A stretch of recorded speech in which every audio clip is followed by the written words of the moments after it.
చేపలు మటన్ కొట్లు పెడతాము, లేదంటే నాకు చల్లేస్తుంది స్నానాలు చేయను. అండ్ మీరు ఇప్పుడు పెట్టిన ఆడియో, ఆ డ్రెస్ వేసుకుని మాట్లాడిన మాటలన్నీ సాక్షాత్తు ఒక మాజీ సీఎం గారి గురించి ఆయన మాట్లాడిన మాటలు సార్. గతంలో అట్ ప్రెసెంట్ మాట్లాడిన మాటలు కావు ఇవి.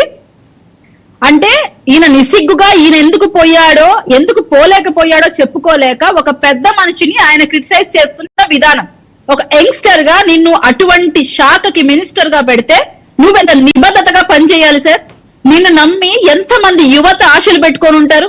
4 కంపెనీలు వస్తాయి, తద్వారా వేలల్లో ఉద్యోగాలు వస్తాయి, తద్వారా రాష్ట్ర అభివృద్ధి జరుగుతుంది అని ఆకాంక్షించిన బిడ్డల నోట్లో మట్టి కొట్టినట్టు ఈయన మాట్లాడిన మాటలు అంటే చలేస్తుంది. అవసరం ఉంటే వాళ్లే వైజాగ్ వస్తారు.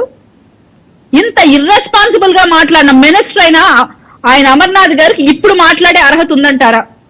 మీరు గత 3 రోజులుగా మన సీఎం గారి పరిపాలన తీరు, మన సీఎం గారు దావోస్ కి వెళ్ళి అక్కడ మాట్లాడుతున్న ప్రతి ప్రసంగం మీరు గమనిస్తున్నారు. ఫస్ట్ డే అక్కడున్న మన ఆంధ్రులుగా మాట్లాడారు, అండ్ మన ఎవరు తెలుగు వారితో మాట్లాడారు. వాళ్ళని ఏమన్నారు? మాతృభూమిని మర్చిపోకండి, ఇక్కడ మీరు సెటిల్ అయినా తద్వారా మీ మాతృభూమికి మీరు సర్వీసులు అందించండి, కన్న తల్లిని మన కన్న భూమిని మర్చిపోకూడదు, అండ్ ఉమెన్ ఎంటర్ప్రైజెస్ ముందుకు రావాలని ముఖ్యంగా నేను కోరుకున్నాను. వాళ్ళ కోసం నేను రిజర్వేషన్ ఇచ్చేసాను, అండ్ వాళ్ళని ఎక్కువగా జాబ్స్ ఇప్పించాను. ఈ రోజు పర్ క్యాపిటా ఇన్కమ్ లో హైదరాబాద్ ముందంజలో ఉంది అని అందరూ గొప్పగా చెప్పుకుంటున్నారంటే అది నేను కష్టపడినప్పుడు నేను తీసుకొచ్చిన రిఫార్మ్స్ అని ఆయన గొప్పగా చెప్పాడు. అండ్ సెకండ్ డే కావచ్చు, థర్డ్ డే కావచ్చు, బిల్ గేట్స్ గారితో మాట్లాడుతున్నారు. అల్యూమినియం ఫ్యాక్టరీతో 330 కోట్ల ప్రతిపాదనకి ముందుకొచ్చారు. అండ్ రిలయన్స్ తో కావచ్చు, గ్రీన్ హైడ్రోజన్ కానీ గ్రీన్ హైడ్రోజన్ లాంటి ప్రతిపాదనలు 2 లక్షల కోట్లకు ఏవైతే జరిగాయో వాటి అభివృద్ధి గురించి మాట్లాడారు. And lot of issues sir మనం గమనిస్తే దగ్గర పేపర్ ఆర్టికల్ మీరు చూస్తే అర్థమవుతుంది.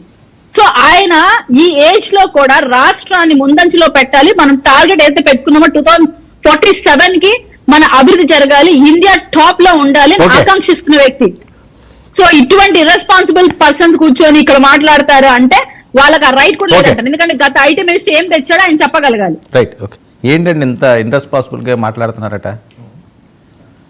చాలా బాగా ఇర్రెస్పాన్సిబుల్ గా మాట్లాడుతున్నారు. అసలు ఏం చేస్తాం?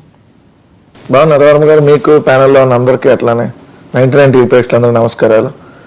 ముందు జగన్ గారు బెయిల్ రద్దు అంటున్నారు కదా, ఇప్పుడు రాత్రిక, రేపా, ఎల్లుండా, వచ్చే నెల, వచ్చే నెల, వచ్చే సంవత్సరం, 5 సంవత్సరం, ఎప్పుడు రద్దు చేస్తారు? ఎట్లా రద్దు చేస్తారు? ఊరకు రోజు పనికిమాలను సోదు తప్ప. జగన్ గారు అధికారంలో ఉన్నప్పుడు అదే, పాదయాత్రలో ఉన్నప్పుడు అదే, పాదయాత్రలో ఉన్నప్పుడు జిల్లా దాటేటప్పుడల్లా ఈ జిల్లాతో పాదయాత్ర ఆగిపోయింది, అరెస్ట్ చేస్తారు. నెక్స్ట్ ఆ జిల్లాలో అరెస్ట్ చేస్తారు, నెక్స్ట్ ఆ జిల్లాలో అరెస్ట్ చేస్తారు. అదే అయిపోయింది పాదయాత్ర, ముఖ్యమంత్రి అయ్యారు. జగన్ గారు అధికారంలో రాగానే ఇవాళ రద్దు, సీఎం ఎవరు, రేపు రద్దు, సీఎం విజయమ్మ భారత. ఇవన్నీ ఏం చెప్పాలి? నేనా మాట్లాడేది? నేనా? ఇట్లాంటివన్నీ మాట్లాడే వాళ్ళ గురించి చెప్తున్నా. సో ఏం రద్దు కాదు, కంగారు ఏం పడద్దు. జగన్ గారి కేసులు కూడా అన్ని కొట్టివైపోతున్నారు. ఓకేనా? జగన్ గారి కేసులు ఏం నడుస్తున్నాయి అని తెలియదు. మాట్లాడితే ఎవడో ఏదో చెప్తాడు, దాని గురించి మాట్లాడతారు. 1,00,000 కోట్లు, 43,000 కోట్లు.